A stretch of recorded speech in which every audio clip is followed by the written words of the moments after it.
Good morning बच्चा लोग। आज हम लोग हमारे थर्ड ऑर्डर रिएक्शन पर बात करेंगे। इससे पहले हम लोग सेकेंड ऑर्डर रिएक्शन का एक्सप्रेशन कर चुके हैं दोनों कंडीशन के लिए कि जब रिएक्टेंट का इनिशियल कंसंट्रेशन सेम था और दूसरे कंडीशन के लिए रिएक्टेंट का इनिशियल कंसंट्रेशन क्या था, डिफरेंट था। दोनों ही कंडीशन में हम लोग सेकेंड ऑर्डर रिएक्शन का एक्सप्रेशन कर चुके हैं ऑलरेडी। तो वो अब हम अगर बात करते हैं थर्ड ऑर्डर रिएक्शन का, डिफिनेशन तो एकदम सेम उसी तरह से। फर्स्ट ऑर्डर रिएक्शन में क्या होता था, रेट ऑफ रिएक्शन क्या होता था, रिएक्टेंट के एक कंसंट्रेशन टर्म पर डिपेंड करता था।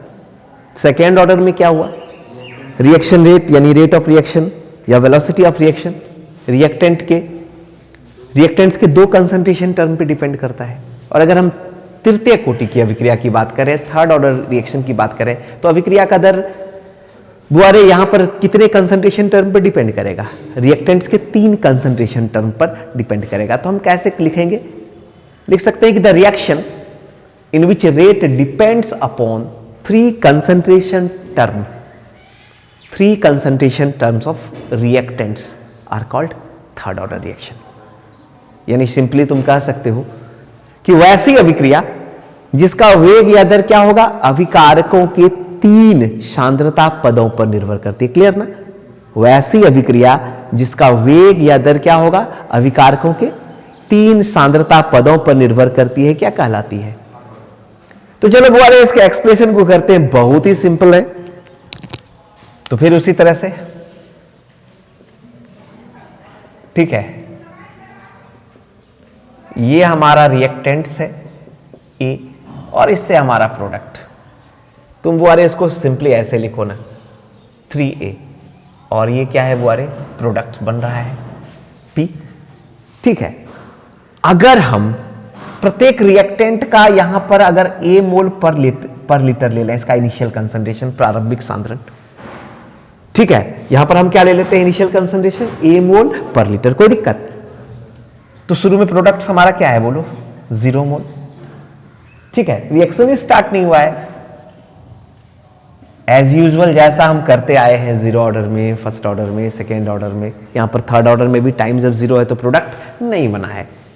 चलो आफ्टर इंटरवल टाइम टी की बात करते हैं, आफ्टर टाइम टी की बात करते हैं। तो बाबू रे फर्ज करो x मोल हमारा प्रोडक्ट का बन गया, तो अब प्रत्येक रिएक्टेंट का, ठीक है, हमारे पास कितना रहा, A माइनस एक्स मोल रहा कि नहीं। टी टाइम के बाद हम लोग क्या जान रहे हैं, यहां ज्यादा कुछ समझने का रहा नहीं, चूंकि हम लोग first order, 0 order, second order सारा एक्सप्रेशन कर चुके हैं। तो सेम पैटर्न को तो फॉलो करना है। Rate of reaction directly proportional to क्या हो जाएगा बुआरे, A माइनस एक्स पर क्या हो जाएगा, होल क्यू। हाँ या ना, क्योंकि थर्ड ऑर्डर रिएक्शन है, rate of reaction 3 concentration term पर डिपेंड कर रहा है। ऐसे भी देख लो 3A प्रोडक्ट बन रहा है, कोई दिक्कत। तो रेट ऑफ रिएक्शन को हम कैसे लिखते हैं बुआरे, dx बाय dt, कोई दिक्कत। प्रोपोर्शनल टू क्या हो गया, A माइनस एक्स का होल क्यू। हाँ या ना। अब प्रोपोर्शनलिटी फैक्टर यानी प्रोपोर्शनलिटी साइन या प्रोपोर्शन साइन यानी समानुपाती का चिन्ह अगर हटाते हैं तो बताइए कांस्टेंट डालना है। कैसे डालेंगे कांस्टेंट, तो dx बाई dt लिखेंगे इक्वल के A माइनस एक्स का क्या हो जाएगा बुआरे, होल क्यू होगा। ठीक ना। अब बताइए के क्या है बुआरे, रेट कांस्टेंट या वेलोसिटी कांस्टेंट। तो हियर के इज, बोलो, रेट कांस्टेंट या वेलोसिटी कांस्टेंट, कोई दिक्कत। यहां तक तो क्लियर है, यहां तक समझने का कोई खास कुछ है नहीं। ठीक है, तो आगे बढ़ाते हैं एक्सप्रेशन को। फिर वही सेम काम, dx के नीचे हम A माइनस एक्स के होल क्यू को ले आए और k के साथ dt को ले गए। और फिर अब क्या करना है, फिर सेम काम एज यूजुअल जैसा करते आए हैं, इंटीग्रेट कर देंगे। ठीक है, बस एक ही चीज तो याद रखना है बुआरे, अगर फर्स्ट ऑर्डर रिएक्शन के लिए है तो वहां पर dx by A minus x का इंटीग्रेशन याद रख लेना है। ठीक है, हाँ या ना। सेकेंड ऑर्डर के लिए dx by a minus x के होल स्क्वायर का इंटीग्रेशन याद रख लेना है, और थर्ड ऑर्डर में dx by a minus x के होल क्यू का इंटीग्रेशन याद रखना है। इसके बाद तो कहीं कोई दिक्कत है नहीं। तो ये हो गया बुआरे कि ये तो कांस्टेंट है, बाहर रखे, और dt। तो अभी हम तुरंत बताए, पहले ही फॉर्मूला हम करा चुके हैं, ठीक है। और जो बच्चे ठीक है यूट्यूब पर देख रहे हैं तो जीरो ऑर्डर रिएक्शन वाला लेक्चर आप जरूर देख लें, लेक्चर नंबर 14 उसमें ठीक है इंटीग्रेशन से रिलेटेड जितना भी फॉर्मूला है वहां पर कर दिया गया है बुआरे। उस लेक्चर को आप ध्यान से देख लीजिए, हो जाएगा। इसके बाद अगर आपको लॉग में परेशानी हो रही है तो इसका भी लेक्चर हमने दे रखा है, ये लेक्चर नंबर 4, आप इस चैप्टर का लेक्चर नंबर 4 देख लीजिए। लॉग से रिलेटेड, लॉग के रिगार्डिंग जो भी प्रॉब्लम होगा वो खत्म हो जाएगा बुआरे। तो चलिए यहां पर dx by a minus x के होल क्यू का इंटीग्रेशन क्या हो जाएगा बाबूरे, 1/2a माइनस एक्स का क्या हो जाएगा whole square equal to k और dt का t plus c। This equal to question number बाबूरे 1। कोई दिक्कत? अब हम फिर t के जगह, अगर t के जगह 0 लेते हैं तो हमारा प्रोडक्ट x का क्या होगा, 0 है। तो जब t 0 है तो x क्या है, 0 है। तो when t equal to 0 then x equal to क्या है बुआरे, 0। अब इस t का वैल्यू 0 और x के वैल्यू 0 को कहां रखेंगे, इक्वेशन 1 में। तो पुटिंग, बोलो, दिस वैल्यूज इन इक्वेशन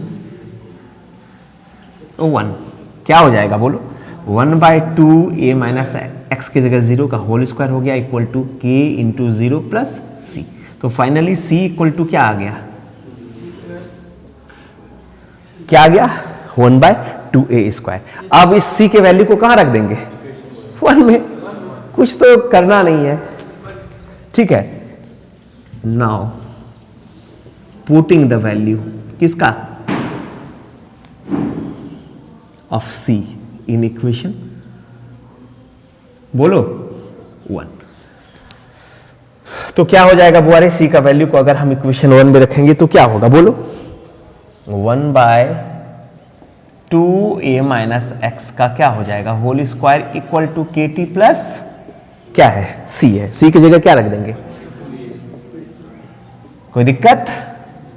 अब क्या करेंगे पता ही है, 2a स्क्वायर को बराबर किस पार ले आए तो -2a स्क्वायर हो गया kt।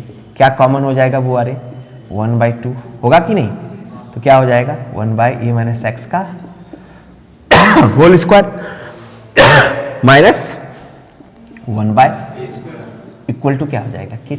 हो गया हमारा एक्सप्रेशन, कोई दिक्कत? इसलिए k इक्वल टू क्या हो जाएगा बुआरे, यहां पर बताओ, 1/, बोलो 1/2t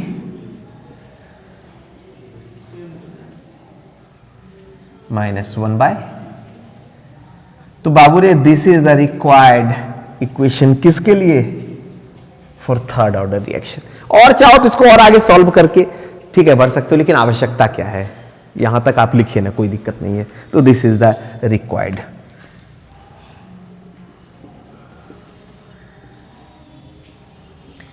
इक्वेशन। कोई दिक्कत, इक्वेशन ठीक है। तो बुआरे ये तो हम उम्मीद करते हैं क्लियर है, कहीं कोई परेशानी, रिपीट करने की आवश्यकता नहीं है।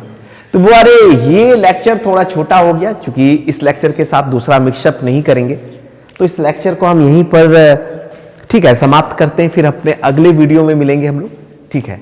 और अगली क्लास में हम जो बात करेंगे वो methods for the determination of order of reaction होगा, ठीक है। अभिक्रिया की कोटि के निर्धारण की जो डिफरेंट मेथड्स है उसके डिटर्मिनेशन के लिए, ठीक है, अभिक्रिया की कोटि के निर्धारण की जो ठीक है विभिन्न विधियां हैं उस पर हम लोग बात करेंगे।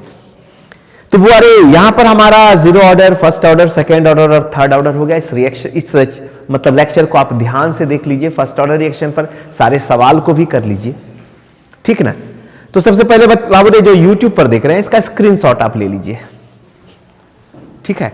और अगर आपको वीडियो अच्छा लगा हो तो लाइक कीजिए, सब्सक्राइब कीजिए और अपने दोस्तों के साथ शेयर कीजिए, क्योंकि ये जो आप लाइक करते हो ना और सब्सक्राइब करते हो ना, ये ताकत देता है और ज्यादा बेहतर काम करने का।